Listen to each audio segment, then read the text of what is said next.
Thank you. Supervisor Begay, Member Aslan, Here. Member Williams, Mayor Daggett, Here. Jamasita Peshkai, Here. Supervisor Vasquez. Here. Okay, we have a quorum. MetroPlan staff, Director Morley. Here. Planning Manager Wessel, Here. Transportation Planner Gonzalez. Here. Transportation Planner Tavel. Here. Transportation Demand Manager Austin. And the others are absent.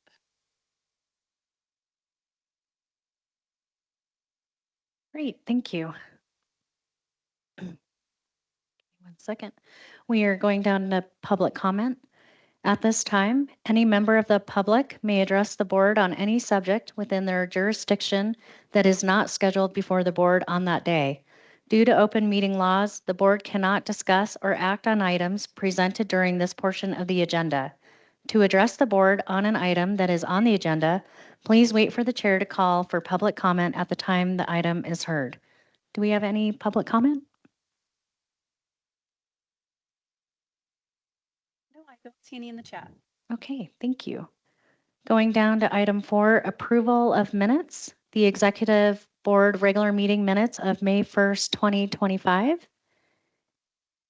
And do we have any presentation on this or anything, Kate? No, okay. So can I get a motion to approve the minutes? So moved. Thank you. Second. And thank you. Second by Peshkai. Appreciate that. Any discussion?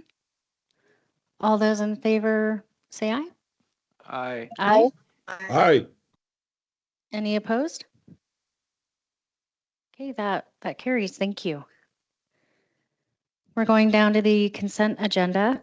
Items on the consent agenda are routine in nature and or have already been budgeted or discussed by the executive board.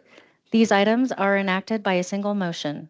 If discussion is desired on a particular item, that item will be removed from the consent agenda and will be considered separately. Board, do I have anyone that wants to pull items 1 or 2 out of the consent agenda? No. I am not seeing any. So I would like to take a motion to approve the consent agenda. Can I get a motion? So moved. I'll second. All those in favor? Aye. Aye. Any opposed? Okay, the consent agenda is approved. Thank you. General business, the land availability and sustainability study last cap presentation. And I believe we have Tiffany in the room. Thank you, Madam Chair. I will correct our slide should be suitability, not sustainability, I believe. That's what I So, thought. And then I'm like, well, maybe I've been saying it wrong this whole time. So No. thank you for And I do want to clarifying. welcome, we have a number of guests with us today to present on this topic. We have Tiffany Antal with the City of Flagstaff and Busy Collins with Mountain Line. So. Wonderful, thank you. Thank you so much. It's actually the land availability and site suitability study. I'm just kidding.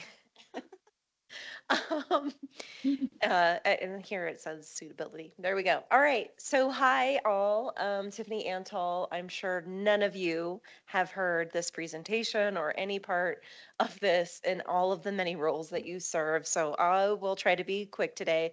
It's just really meant to be a project introduction, let you know that we're working on this project. The last cap project is basically comes out of our city housing and climate goals. The 10-year housing plan aims to reduce the affordable housing need in our community with the goal of impacting at least 6,000 low to moderate income Flagstaff residents through a combination of unit creation or subsidy provision. Also, the carbon neutrality plan has three primary goals, which includes achieving carbon neutrality by 2030, preparing Flagstaff's communities, systems, and resources to be more resilient to climate change, and address climate change in a manner that prioritizes the most impacted, and ensuring that mitigation is equitably distributed. The overview and objectives of the last CAP project, it really is like two projects sort of combined into one, but they overlap each other in a lot of really positive ways. The land availability and site suitability study really examined the suitability of available land. The goal with looking at available land was to determine what are the opportunities and what are the barriers for housing development on these available land supplies. Understanding what those barriers are helps us lead into the conversation of the code analysis project. So basically, understanding what our inventory is, that we can jump into looking at our codes and how we can adapt our codes to better work with those available land resources. So the code analysis project is really intended to evaluate all of our development codes and processes. So it's not just the code, but also our development processes to identify areas of improvement towards the city's housing and climate goals. The first step of the code analysis project was to look across all of the city's codes to create basically this code diagnostic report. And these were the places where there was some sort of friction or there was concern that maybe the combination of different priorities within our codes made it more difficult to provide for housing. Once the diagnostic report identified all of these barriers, the barriers were sort of condensed, and that's where we get this code concepts, which the intent of this is to address our highest priority barriers. The majority of these are found in the zoning code, but not all of them. Some of them are definitely processes or ways that we handle sort of city services, such as snow removal on streets or the design and width of certain roads. Once we get through our code concepts and we can report back to our consultants where we feel comfortable moving the needle in terms of getting towards our housing and climate goals, we will get a final report of final code actual recommendations. And then from there, we will start amending the code, which I like to do a lot. So if you're interested in terms of where you can find more information about this project, the land availability suitability study, it's a great piece of information. I highly recommend tapping into it, seeing what's out there. It's all available on the city's website. If you're interested in hearing some of the more in-depth presentations on what either the code analysis project is or all of these barriers, please let us know. We can get you those links and you've seen all of them in depth. We've talked we have spoken on this project at multiple commissions and multiple organizations throughout the community in hopes to get the greatest amount of feedback in terms of how we can change our codes to better meet these needs. This is a little bit old and it references a council work session that we've already had. And we are having a community conversation that is actually happening next week. And I hope that this will be a facilitated meeting. I hope that we will really be able to identify where we're comfortable going in terms of amending our codes. We have done lots of public outreach. We're trying to be as transparent as possible in this project. And, we are ready to get writing and preparing all of these code amendments for the near future. Of course, every single code amendment will go through its own public outreach and public process as well. So there'll be lots of time and to comment and participate in the development or the review of all of these code amendments. Here are some of the links, but again, I can provide those to you. Please just contact me, let me know. And I can provide you links with where you can find those reports if you're interested.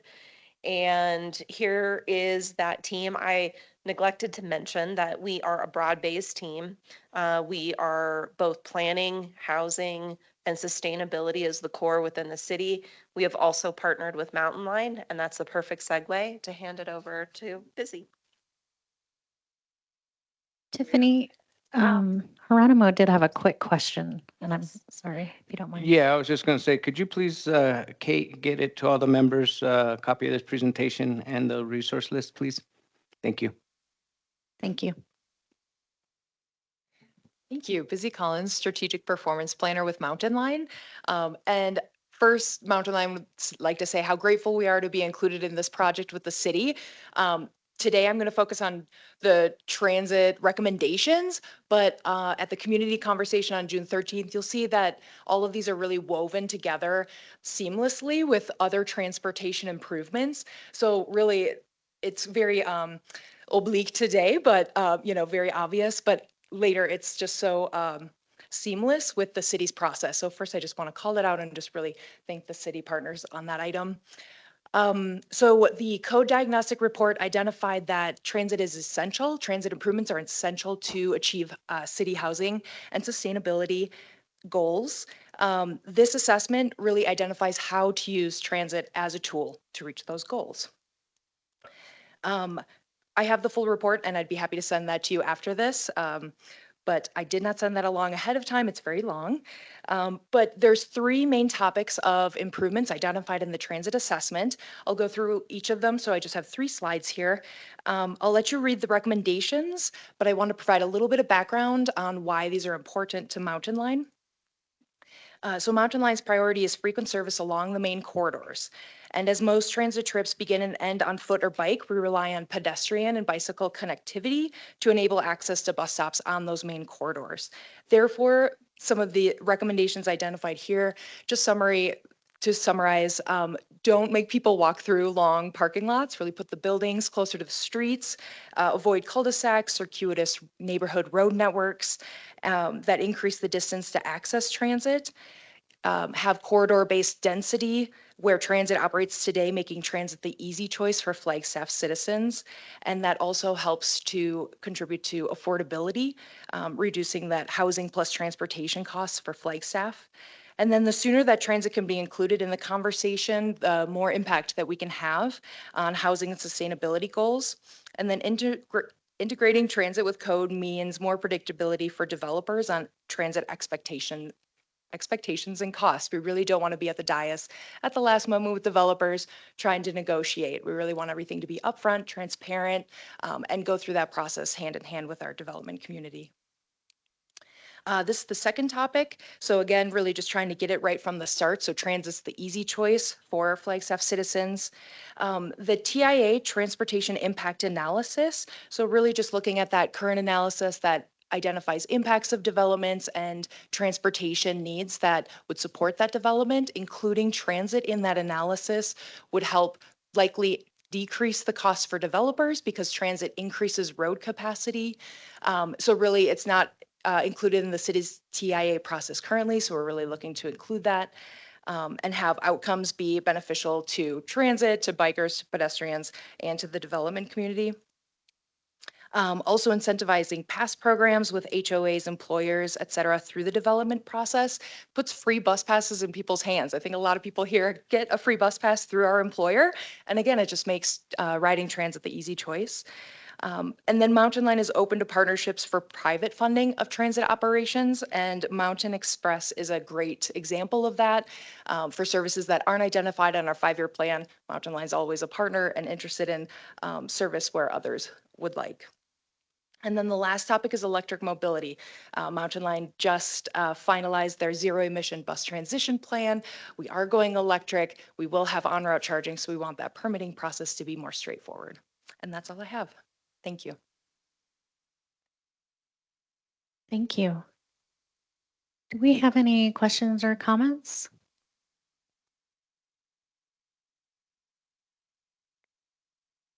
Okay, thank you. I really appreciate the focuses and the targets. And as we're having the conversation at the Flagstaff Regional Plan, this will definitely help with making some decisions, especially transportation-wise. We're looking at, just got a letter yesterday about looking for funding for multimodal, so not just roads. And, how does that fit into all this? And so this codes are really important, and it's kind of cool, the way it was done, and I look forward to hearing more about how that data is used and how we are presented it as we move forward, making these decisions. Thank you. And I just want to add that I am so appreciative of the town hall community conversation happening on the 13th. I know it's going to be a long day for all of us, but I, for one, feel that you have done a great job in the community outreach, and this is a great way to bring it all together and really get a sense of what the questions and comments and concerns might be. So kudos to you for planning that and getting it together. I know it's not easy, so thank you. Any other comments or questions? Okay, not seeing any. Thank you. Good to see you. Okay, we are going down to possible action regarding executive director's contract. Kate. Thank you, Chair, members of the board. I just have a brief presentation. So the annual review of the executive director was conducted at your previous meeting. It should be May 2025. Sorry for the error there.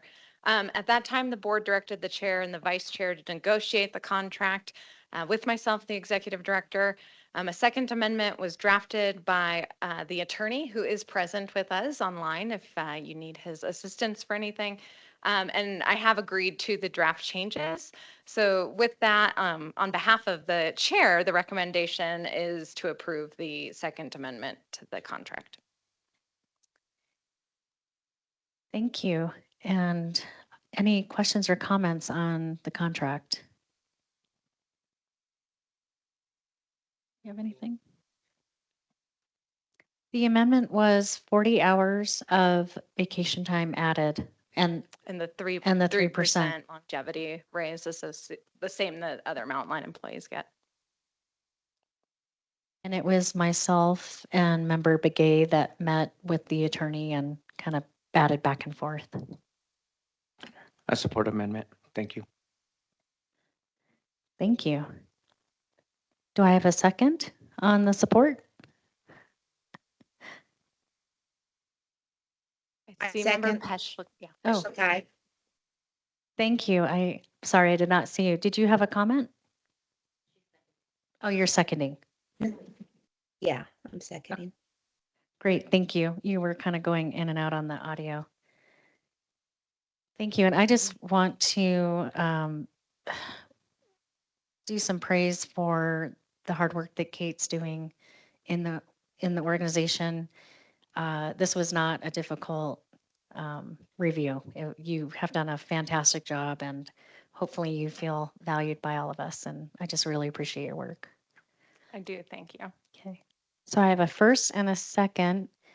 Are there any questions, comments, discussion? Okay, all those in favor? Aye. Aye. Aye. Any opposed? All right, that carries. Thank you very much.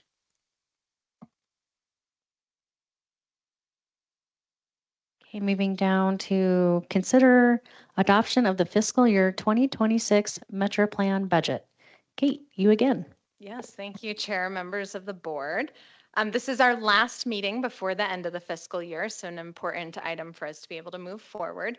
We have drafted a budget. We've had a couple presentations. As a reminder, back in March, I believe we did a budget scenarios where what happens in a couple different options with federal funding. We are moving forward with the business as usual scenario because transportation funding is still flowing. But we do have scenarios that we could fall back on if needed. I presented the budget last month, and the board gave head nods to keep moving forward with it. I have made a pretty significant change since that time, so I will talk that through with the board right now as well. So salaries and employee-related expenses are proposed to increase 4%. This is those longevity raises plus an adjustment related to the compensation study and all the benefits for employees. So that's a 4% increase in the budget. The operating budget has a 52% decrease. This is because in fiscal year 2025, we had a one-time contribution to a tenant improvement at the Downtown Connection Center. It was $100,000. It's about a $300,000 budget, so a pretty significant proportion of what that was in 2025. We also reduced public outreach spending to be more aligned with what we're actually spending in a year right now. We had more in the 25 budget, but we really weren't able to get public outreach out there as fast as we had hoped. So we reduced some of that. The travel and training budgets also reduced 18%. This is because we had a grant, the Transit into Code grant, that was supporting some travel for staff to the National Association of City Transportation Officials. That grant's wrapping up, and so we've removed the ability to use that revenue source for travel from the budget and therefore also expenses. Projects is the major portion of our budget. We're carrying over the remainder of staff time and resources to support the West Route 66 operational analysis, which will wrap up this fall. We have about 43,000 in there for data collection and trip diaries, traffic counts. These are things we do on a routine basis. Traffic counts are required by ADOT. We've got 450,000 of our Safe Routes to School grant. We have more money than that, but we will spend it over several years. So about 450,000 to support the infrastructure components of that. We've got about 500,000 for our Safe Streets and Roads for All grant. This is our Safe Streets Master Plan that we've partnered with the city, the county, and Mountain Line on. It's a $2 million grant, but we think it'll take us 4 years to deliver. So that's been spread out over several years as well.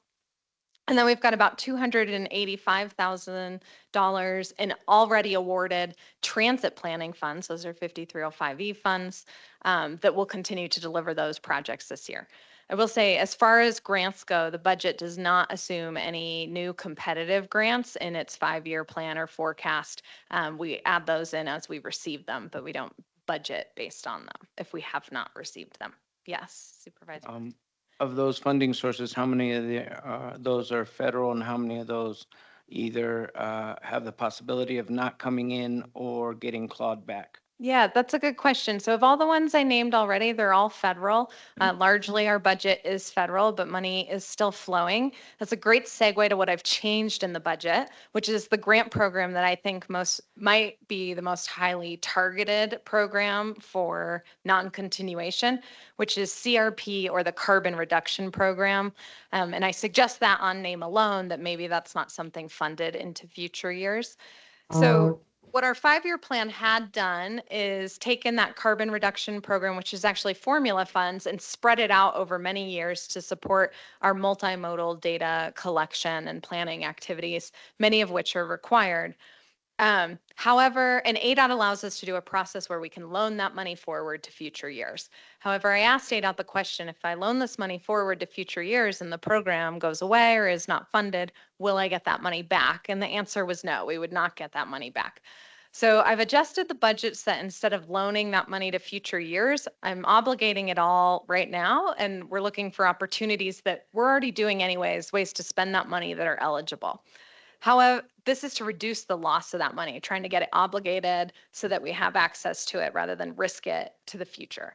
But what that does is in our 5-year fund balance, it creates a deficit because now we're looking for other programs to fund that traffic count program and the data collection programs.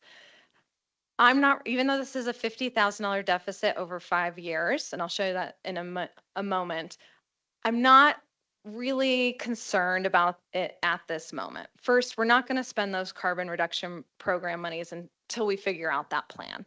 2, I think in the next couple months, we'll have a good sense of where the administration is headed with transportation funding. Three, and over the life of our 5-year budget, they're going to renew the surface transportation bill altogether. And every time they do that, there are generally sweeping changes to what the programs are, how much money's in them, what's formula, what's discretionary. So really, as I show you our 5-year budget, there are a lot of ifs in it, a lot of ifs besides this one program because of the reauthorization of surface transportation funding. So here's the overview of that budget, what it looks like. The blue is the salaries and employee related expenses. Then you've got the green is projects. That makes up the vast majority of our budget. Then you can see operating and travel are definitely smaller portions of the budget.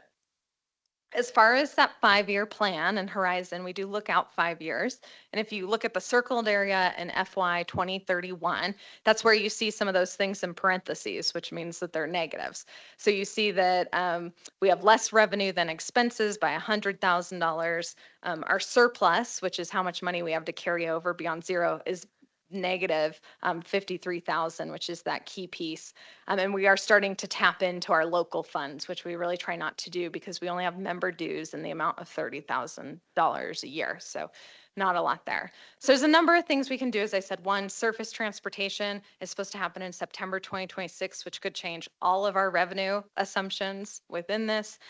We can do things on the revenue side to try to increase it. We haven't increased member dues since we were established in 2020. There's maybe opportunity there. Again, the budget assumes we don't receive any new competitive grants, so there's an opportunity to still receive competitive grants in the revenue side of the equation. And then on the expense side, there are things we can do to resolve the 50,000 issue. We can look at further cuts to travel training budget. We can reevaluate our use of the lobbyist. So there are things that we can do to offset that. And so that's why I'm not super concerned. And I think that when the surface transportation bill comes back out, we'll have or when we start to see how that shapes up, that'll give us a better projection of our 5-year plan anyhow. So we did present this to the TAC, and the TAC did the 50,000 deficit. The TAC did still recommend the board adopt the budget and appreciated that we were trying to get those CRP funds obligated rather than risk their loss. And with that, I'm happy to answer any questions.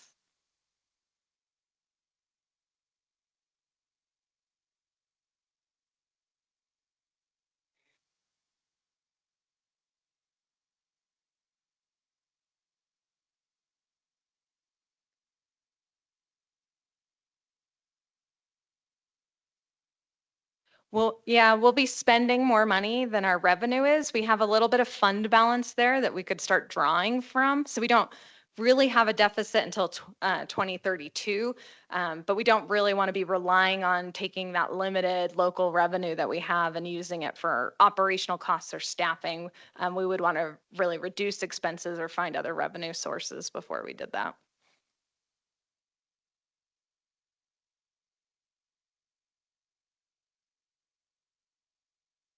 And I too, I did meet with staff on this, and I'm glad that you took the initiative and the forward thinking to get these funds obligated. So kudos on that. Any questions or comments from the board?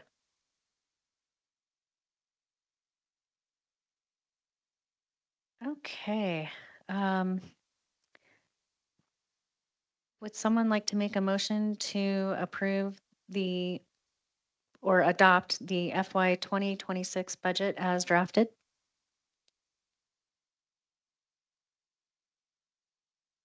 Move that we approve the FY 2026 budget as drafted. Thank you. Do I have a second? Second. Thank you. Any discussion? All those in favor? Aye. Aye. Aye. Any opposed? That carries. Thank you. Okay, we are down to item 4. Consider Northern Arizona University subrecipient agreement. And Dave. Is he online? Yes. Good afternoon, everyone. The recommendation here is that we do not approve this agreement, and the reason being is that the funding did not come through. We had some outstanding balance on another contract after talking with the contractor there. Those monies were in fact spent or going to be spent, so we did not have the money for this. We put this on the agenda to keep it on schedule should those monies have transpired or come to be. So we are recommending that you do not approve this. And I'll be happy to answer any questions. Okay, thank you for the update. Any questions, comments from the board? So I have a clarifying question, procedural. Yeah. Do we need to do a recommendation to not approve this, or is it just, I think for a clear record, it would be most clear if the board voted to not approve subrecipient agreement 1.1. And I think that would make the record the most clear, that you didn't just table it or wait till the future. thank you, I appreciate that. So would someone online like to make the motion? Madam Chair, I move that we do not approve the NAU agreement. I second that. Thank you. Any discussion? All those in favor? Aye. Aye. Aye. Any opposed? Okay, that carries. Thank you. Thank you.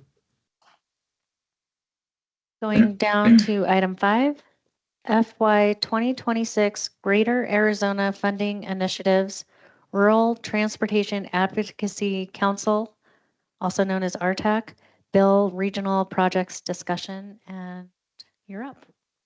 Thank you, Madam Chair, members of the board. This is an update and for information and discussion only.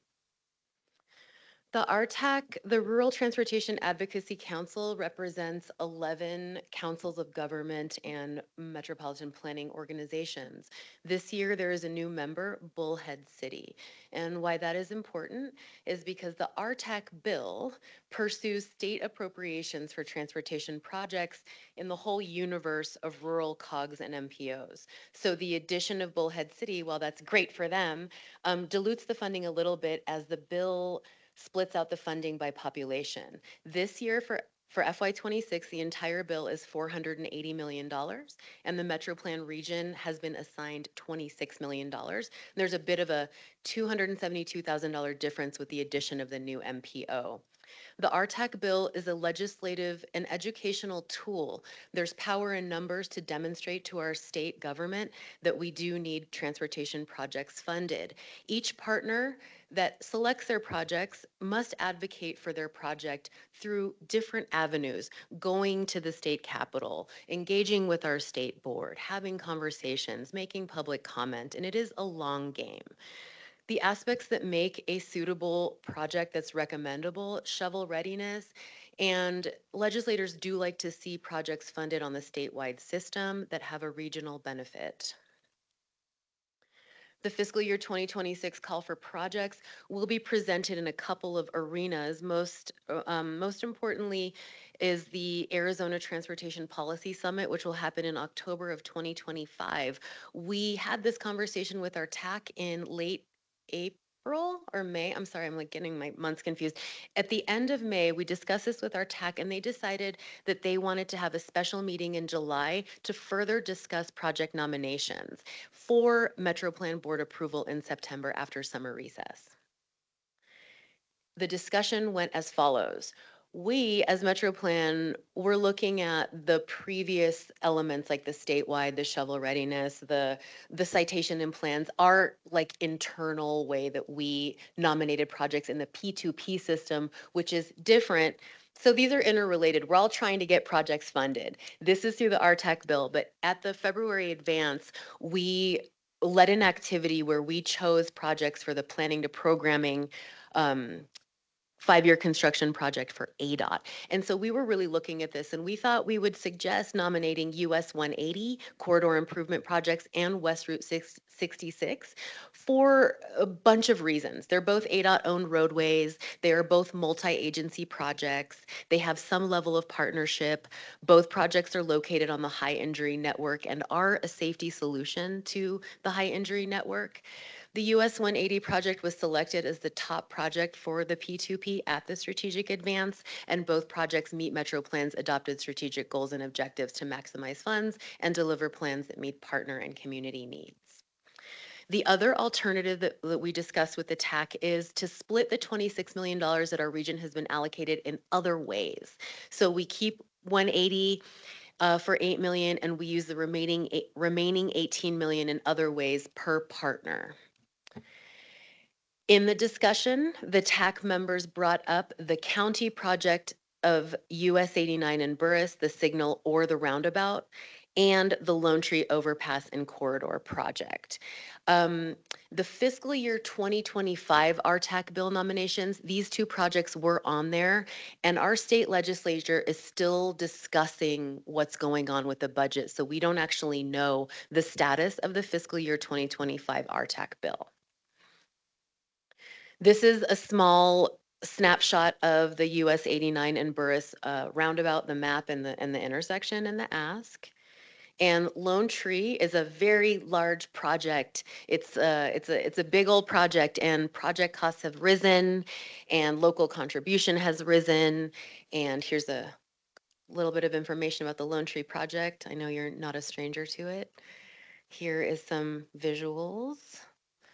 Transit, we're not forgetting transit. We're always thinking of them. In this round of projects, the transit projects aren't a recommendation or a suggestion, but that doesn't mean we have forgotten about them.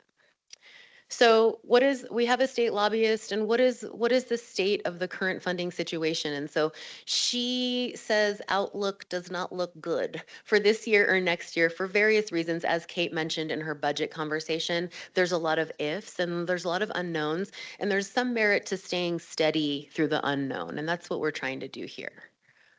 So what's next? The special July TAC meeting to select projects for September recommendation to board. Then there's the September board meeting. Then there's the policy summit. And with that, I'm happy to answer questions. Thank you. That's a lot of great information. Do we have questions? Not so much question, more just a statement as the RTAC representative for MetroPlan and being part of the conversation. Those two projects are crucial, and we are speaking with our state representatives and with different transportation leaders when we have the opportunity. Another one that I just wanted to kind of throw out there to have the conversation about is the project, the Protect Grant, which was a federal grant that still has not, funding has been come through, and is there possibility might not, as the way we're waiting to see what happens. And so if that's the case, what are alternate funding sources or ways that we can work to get highway drainage improvements on Highway 89? Because that MetroPlan helped write that grant. You know, this was one of the big wins, and it's 6 months in, and we still haven't gotten any funding to utilize it. And if we lose the federal funding, we lose the SMART grant funding, which everybody in this room worked so hard to get. So I just wanted to kind of put that out there and let you guys know that we need to be thinking about those things as the funding situation changes. And so while it's good news to hear that transportation funding hasn't changed, what we're seeing on the ground in the county is we're 6 months waiting on funding that should be there, and we could lose state funding from it as well. And so just to be thinking of that as we're planning and making projections moving forward on what kind of projects we want to be focusing on. Thank you. Thank you. Did you want to say anything, Kate? Thank you, Member Vasquez. Thank you. Any other questions or comments? Member Peshlikai? This is Special Fact. Thank you, Madam Chair. I just wanted to thank the county for and Supervisor Vasquez for um, taking me on a tour of the 89 Protect Grant project area that he's talking about, and keeping people safe from any possible flooding or anything like that, and always being cognizant of wildfires and the environment that we love and live in here in northern Arizona. So that was really nice. And then also, I think the time is just as well to mention that the State Transportation Board will be meeting here in Flagstaff, and I know you are all really excited about that. It's going to be in July on I think the 18th. And so I know Kate and folks have been working on uh, an activity the day before.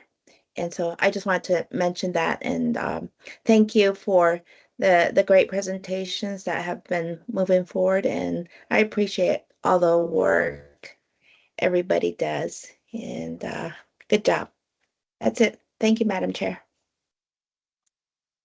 Thank you. Great comments. Thank you. Okay.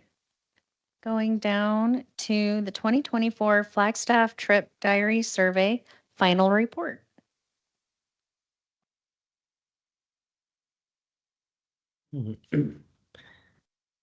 Madam Chair, this is just for information only.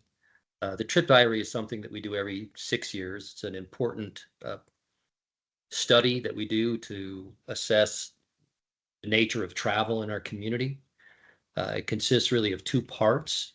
One is the daily trip diary, where randomly selected households are asked to register all their trips for a day. And the other is a survey asking, demographic questions and travel behavior questions. The last survey we did was in 2018. Previously was 2012, 2006. And we did have some changes since then. Probably the biggest change is a response to COVID-19. There's additional questions in the survey about work from home and trying to understand that nature.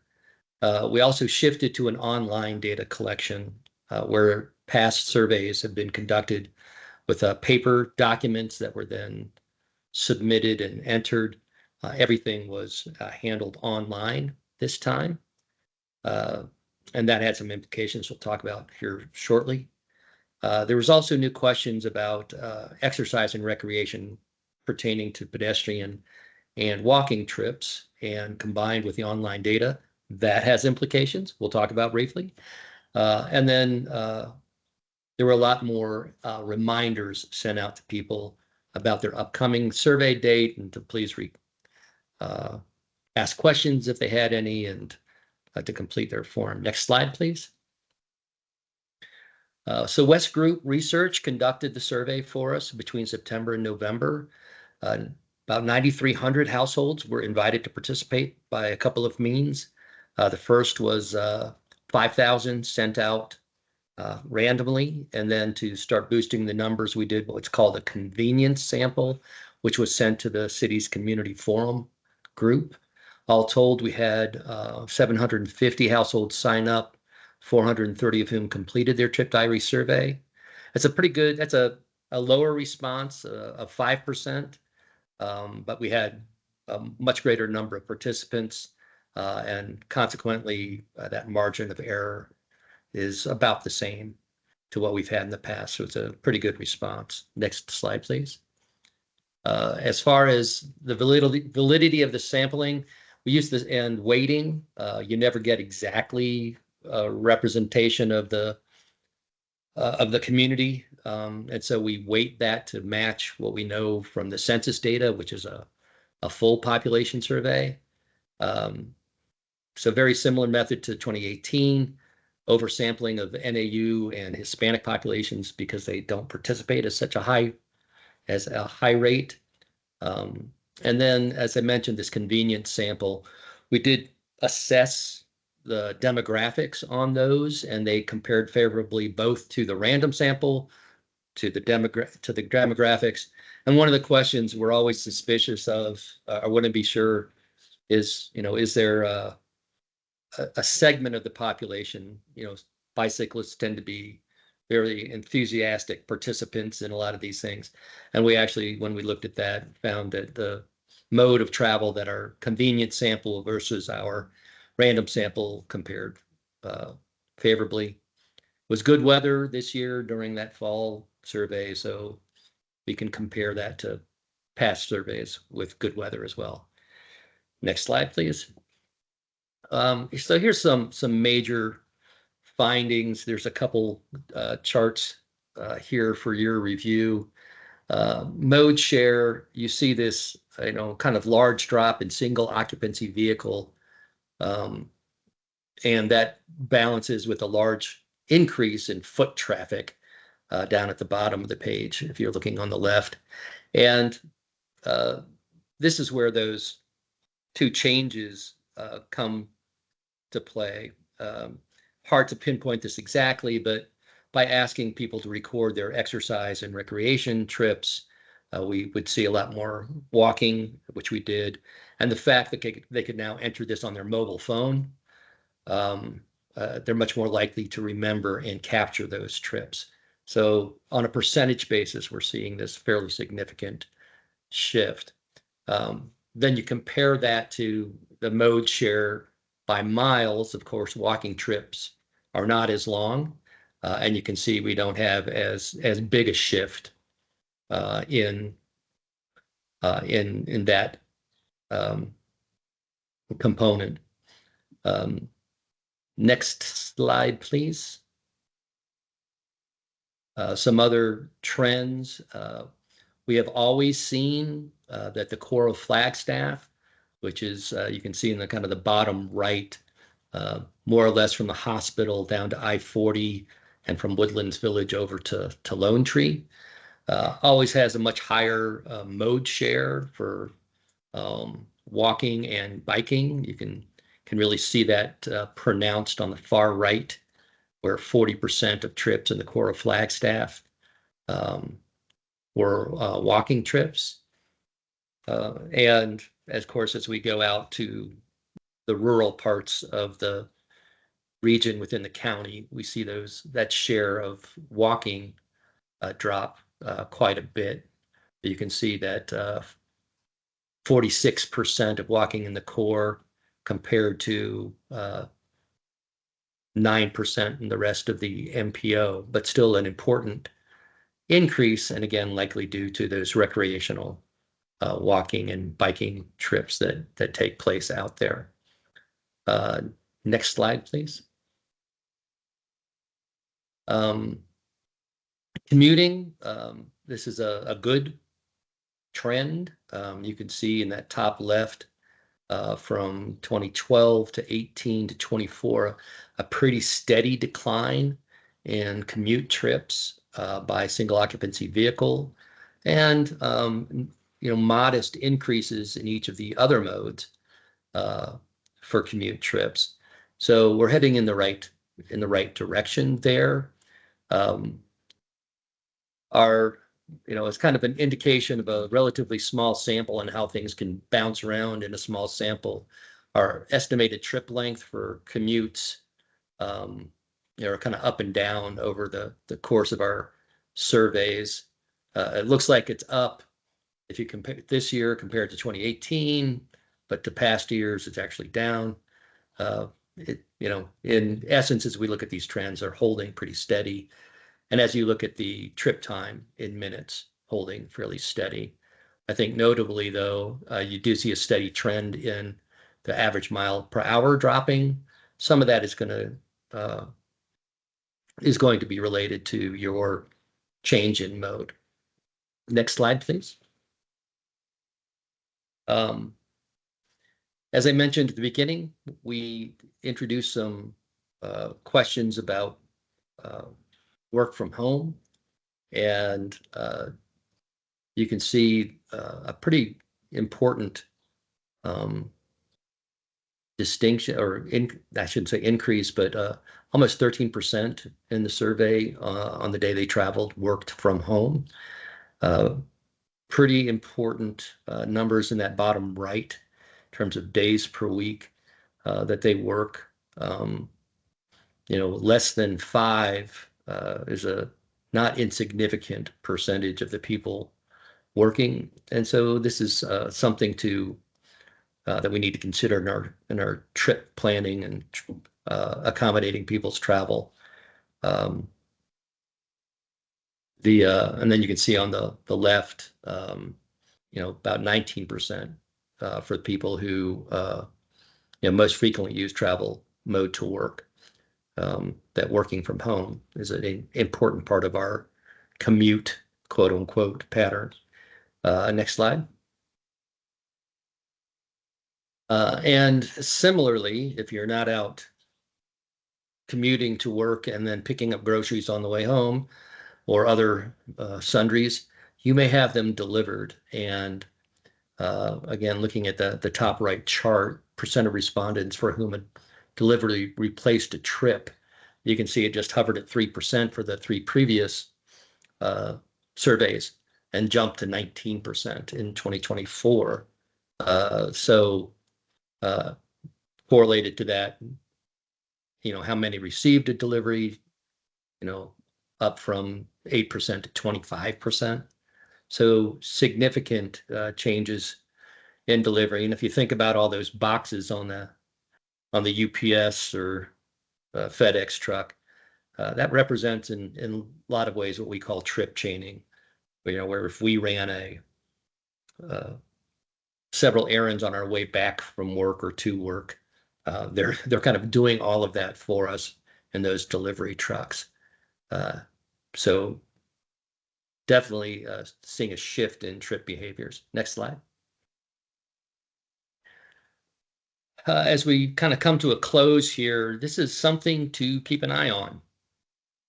We ask every year, how well the system is serving your transportation needs.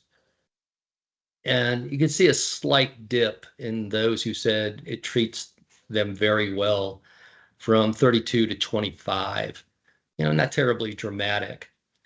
But then when you look at the chart on the right, where we asked them to rate all of the various components, or many of the various components of our transportation system, over the last 3 surveys, there is a pretty steady decline in the ranking of whether it's trails, bus stops, sidewalks, and only a couple things were trending up, the condition of streets and traffic flow very slightly. So just something to keep an eye on. Are we keeping up in terms of the quality and condition of our transportation system? Next slide, please. So one of the things that we ask, and I know Corey is not here today, our Safe Streets coordinator, we ask, about how your kids got to school. And a lot of them are being driven alone, as Corey has and will be reporting to you. And, we're looking to see how we can shift that. But this is a good set of data for the overall region, and Corey has information that would give us detail kind of school by school. Next slide, please. So what's next? We do have some further analysis to do to really understand changes in the diary, so we can report on trends and figure out what they really mean. This has applications for our regional travel model for adjusting expected trip lengths and mode of travel, trip purposes. We really haven't factored explicitly into the model things like those deliveries, but that's important, something that we can start looking at. And then really just making sure others like Martin Ince, the multimodal planner for the city, people in the county have access to this data. So what do we see? As I mentioned throughout the presentation, travel is evolving, and some of that really came about as a result of COVID, and has made some permanent changes. All that walking and biking, not only just the question and the technology change, but the fact that a lot of people took that up during the COVID period and kept with it, may be contributing to those changes and trends. We have always seen and continue to try to exploit that potential for short trips. Many of our trips are less than 3 miles, very easily done by bike. Many are easily done by pedestrian. And so making sure we're putting in the facilities and the information out there to do that. Urban form still matters. The regional plan draft is out there and under consideration, and we're looking for increased density and more urban form. And we do find that that contributes very well to the kind of mode shift that we're looking to do. And then the last point that I made in the presentation before this school trips was that our mobility may be deteriorating in terms of the quality of those facilities. So appreciate the time and be happy to answer any questions you might have. Thank you. I appreciate that presentation. Member Vasquez? Just, we have access to all this in our board packet, correct? Like we have this because it's a MetroPlan presentation?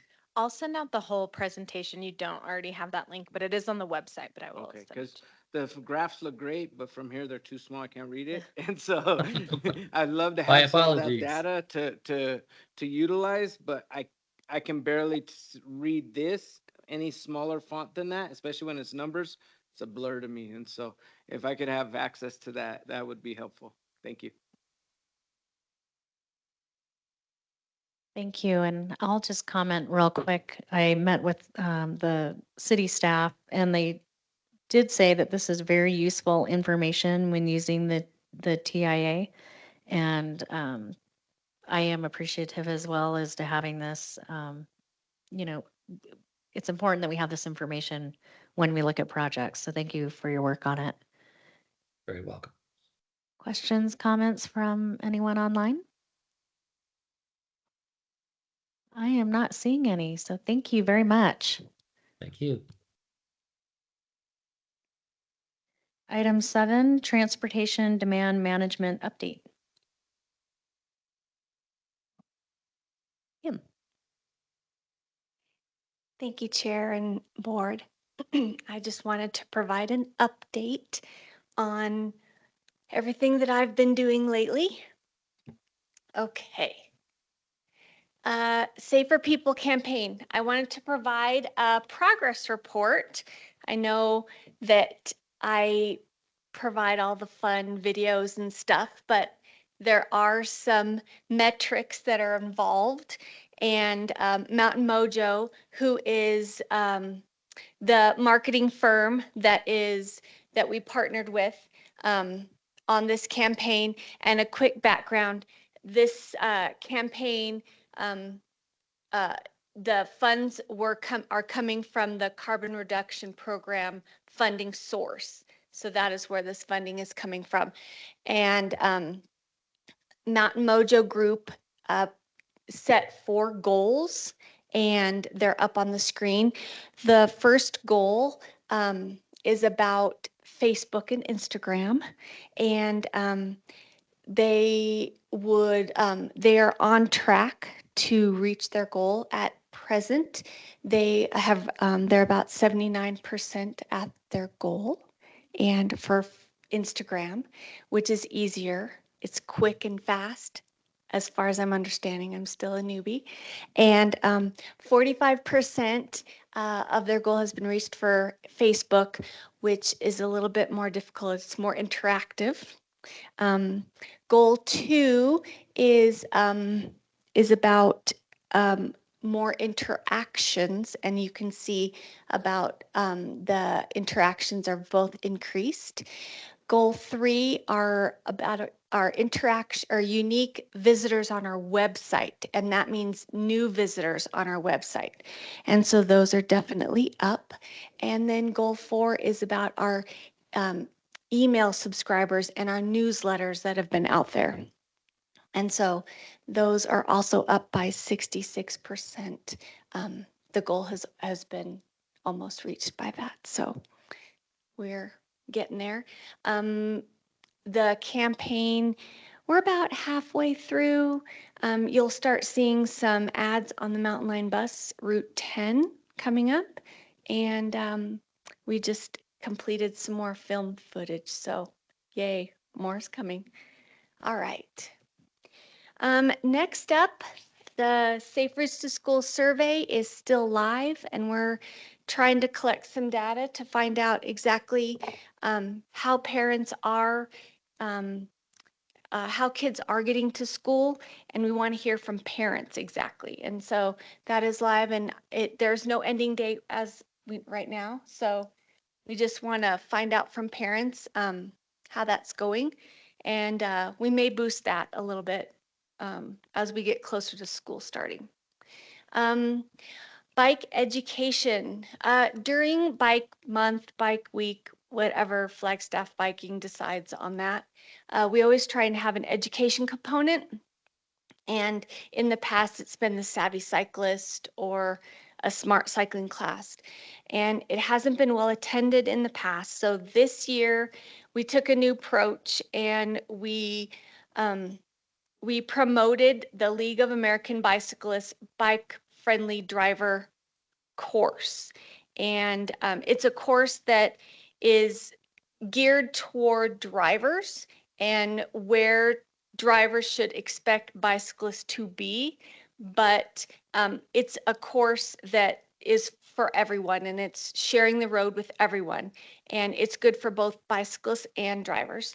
And it's a series of modules, and there was an incentive of free socks from FBO. And I'm happy to say there were definitely more people that took the course, so that was good. And so I was happy to see that a lot of people, including Mountain Line drivers, so that was great. Operators, I should say. Okay. This year we partnered with Coconino Health and Human Services Injury Prevention Program up in Page. We helped with their bike rodeo with the 4th grade. There were 7 classes, and it was a long day, but and it was not in our region, but anyone that knows me knows that I love to help kids learn how to ride and safely. So I used volunteer hours and went up there, and it was really fun. I think we taught 10 kids how to ride bikes, so that was really fun. But it's a really good partnership, and so it was a really good day. First Friday Art Walk. This was really great. It was the first car-free art walk. I don't know if anyone was out there, but it was great. The street Aspen between LaRue and San Francisco was closed to cars, and live music and poetry readings. It was really great. And MetroPlan had a demonstration on a 2-stage left turn demo. And here is, okay, where is it? I just click it. Oh. Yep. This is Owen, Jenny Neiman from Sustainability, her son. He's demonstrating how to do a 2-stage left turn. Yeah. Yep, you stop. Yeah. Perfect. So that was really fun. Oh, sorry. Oh, okay. There we go. This was hosted by Creative Flagstaff, part of their ArtX event. They put out a survey, and 400 responses were collected, and it was a very positive event, positive responses, and we hope to see more. So it was really great. Okay, Cheshire. This is the last time you will see pictures from Cheshire. But I know to finish the Bloomberg grant, we had to give the 1 year finish up. I went out and I took pictures. So this is how everything held up 1 year. So happy anniversary, Cheshire. Woohoo. Um, it held up pretty well. So I'm very pleased. We do have a comment. I was down there in Cheshire last Monday, and we drove by, and it looked pretty good considering it's been a year in the sun. So good job, team. Yes, yes, definitely. All right. Ride Your Bike Week, part 1. Okay, I have a lot of pictures. So this was our own Chair Suite reading the proclamation at the kickoff ride. And in the bottom corner, you will see her riding her bike. We were waiting for the light at Beaver and Route 66. It was very fun. And then the top 2 pictures are bike to school day at Sechrist Elementary. There were a lot of kids riding to school that day. We rode the Foots Trail all the way in, and all the kids were honk honk, trying to get all the cars to honk at them. This was very fun. And then later on in the week, we had the Kiddical Mass Ride, which was hosted by MetroPlan, and Flagstaff Biking, Joy Cone, Shamrock Farms, Flagstaff Biking, and Flagstaff Police Department all helped us with that event. And we had about 100 participants. It was a great time. We rode the paved Foots Trail and then the Karen Cooper Trail back. And then the pictures up on the top are some education. We went to the farmer's market and we played Jeopardy, tried to educate on the law and where to ride and all that kind of stuff. And there you go. And I'd be happy to answer any questions. Great, thank you. All wonderful things to see. Thank you for your hard work. Do Oh, we have any questions or comments? Oh, go ahead. I'm sorry, I forgot one thing. On the 4th of July, MetroPlan and Mountain Lion are partnering to have a float in the parade. We are having a multimodal float, all modes. We are formally inviting the executive board to come and join us. Bring all the devices that you can. And you might see a calendar invite as well. But we would love to have you. It's a really great event. So we would love to see you. Okay, with that, I would be happy to answer questions. Great, thank you. I will be in the parade for the city, but I do typically bring my e-bike and ride it around and ding the bell and make a spectacle. So I'll be doing the multimodal. But please send the invite. I'm sure you will have people want to join. Questions or comments from online? I wanted to do a quick comment on the car-free First Friday Art Walk. I was there and attended, and let me tell you, I was so proud of everyone that participated, and it was a great event. Everyone was happy, learning, riding, walking. It was just a fantastic time downtown, and I'm glad the survey was done. I hope to see more art walks with car free and Aspen shut down in the future. So kudos, it was a fantastic time. So thank you. Comments, questions online? Mayor Daggett is saying great event. Right, I am not seeing anything else. Thank you for that presentation. Thank you.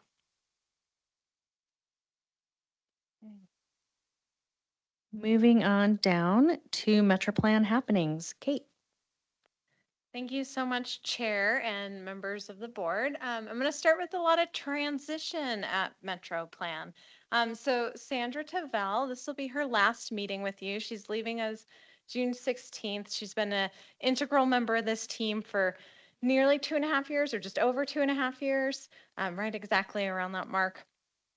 She has been critical support on grant writing for all of your agencies, helping with writing, drafting applications, the attachments that go with applications, getting the support letters that you need, et cetera. And so she will really leave a lasting mark on this region through those efforts. She also led some of our prioritization processes in that time, the strategic grants plan and the P2P process. And I think that that's really going to move our region forward in a big way. And we're going to see more of that prioritization coming. And so just really grateful to her and wish her the best moving forward. Not with us today is Aubrey Flores. She was our TDM fellow through the AmeriCorps program. She graduated, is moving to Colorado. So we're excited for her. Just as a note, the AmeriCorps program is not something that will be continuing next year until NAU has more information. So the TDM fellow is not being replaced at this time. However, for us, the timing was good because Aubrey was leaving anyways. We're very excited to welcome Tammy Sujo-Vieco, our new business manager. She comes with a wealth of experience from her many years at the county, and we're very appreciative for her to join the team. And then finally, behind me here, we have Melanie Nagel. Right, Nagel? Did I get that right? Okay, Nagel, our Montoya Fellow for the next year. So this is a position that is ongoing. It's supported by a partnership between Mountain Line and MetroPlan. And so very excited to welcome Melanie to our team as well. So big changes on the staff front for MetroPlan right now. Other big changes happening too. We've all been working from home the last day and a half and will tomorrow too, because they are moving our furniture from the Caspar facility to the Downtown Connection Center, and we can't wait to move in. The address there's 216 West Phoenix. After summer recess, we will no longer meet here at City Hall. We are going to move our meetings to the Downtown Connection Center where we are part of the technology package, et cetera, not trying to manage other systems. So we're very excited for that. It'll have beautiful views. We can watch what's happening on Milton while we discuss transportation in this town. I will note that that is a parking free facility. And so this is a heads up that when you come to the Downtown Connection Center, you will either need to do paid public parking, ride transit, and I believe you all have passes, and if you don't, let me know, or walk down there or find another mode, but it is a parking free facility. So. No, parking free facility, not free parking facility. It does not have its own parking spaces, so just prepare for that. And we're very excited to host meetings down there. I was able to travel to Phoenix about 2 weeks ago now. We had a number of meetings. We met with the director of ADOT on behalf of RTAC, the Rural Transportation Advocacy Council, to talk about the scope of their next long-range transportation plan. So this is something that they're kicking off now, and they typically look at what the modernization, preservation, and expansion needs on the state highway system are for about a 20-year horizon. We made the request that they expand their analysis for needs assessment to local roads as well. And the reason for this is that as we're talking about revenue issues with the gas tax, it's really hard for us to speak about what that statewide need is because some jurisdictions have a decent sense of it. Many rural jurisdictions have no idea what their long-term preservation or expansion needs are.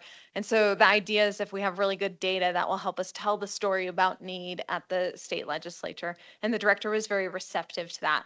And so we're really looking forward to working with her on it. They will come around and do some scoping meetings around the state to understand those needs from jurisdictions this summer, I believe. So that was really productive. We also talked to ADOT about our request for dark sky standards to be changed within Coconino County, and US 180 is our priority project and the need for that. So it's a good trip focused on meeting with ADOT. Adding that the Transportation Alternatives Grant, which is a formula funds to the state of Arizona that they give out competitively for bike, ped, et cetera, projects, Safe Routes to School projects. This is how we fund our Safe Routes to School program. They have received applications, and Sandra is working with them on scoring and evaluating them to get recommendations out. Likely, the state board will approve those awards in August. The city of Flagstaff does have an application in, and the Coconino Forest has an application in our region, and they're looking to make a connection between Doney Park and Schultz Pass Road into the foot system so people could commute into town. So those are both exciting projects we would love to see move forward. And then finally, just an update on the Safe Streets Master Plan. We do have the procurement open. That's a huge hurdle to get through the scoping for that and what we want a consultant to deliver. So big kudos to Dave and Chris Fair, the city's project manager, on getting that done. And we're really excited to see what consultants offer for moving that project forward. So with that, I am happy to answer any questions. I will add on to Member Peshlikai and say your calendars should include an invite to a dinner or a reception with the State Transportation Board at the Downtown Connection Center. Since we won't see you in July, I will make that reminder now, and happy to answer any questions. Thank you. Any questions or comments?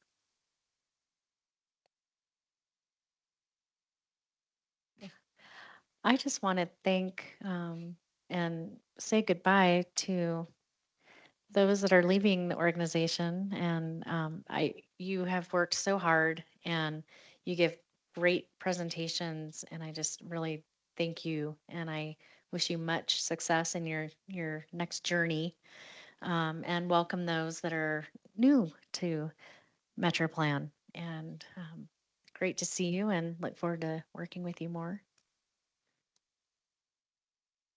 Go ahead. Yeah, Sandra, you're going to be missed. You did some great work, Project Protect, the Protect Grant and whatnot. You're an integral part of that. And when that finally goes through, you'll always be able to drive by there through Highway 89 and be like, I had a piece of that. So, congratulations, good job. And, look forward to working with you in the future. Thank you.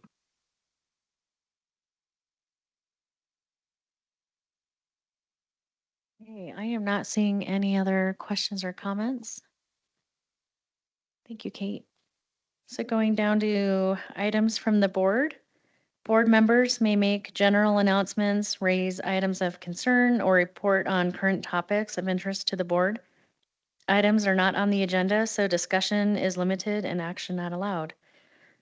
Do we have any items from the board?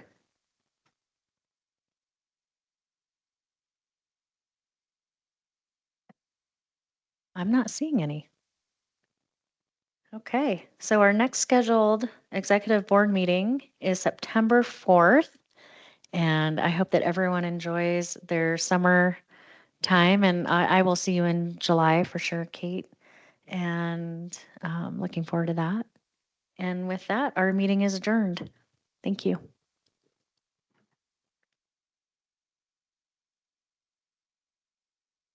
Thank you all. Great job.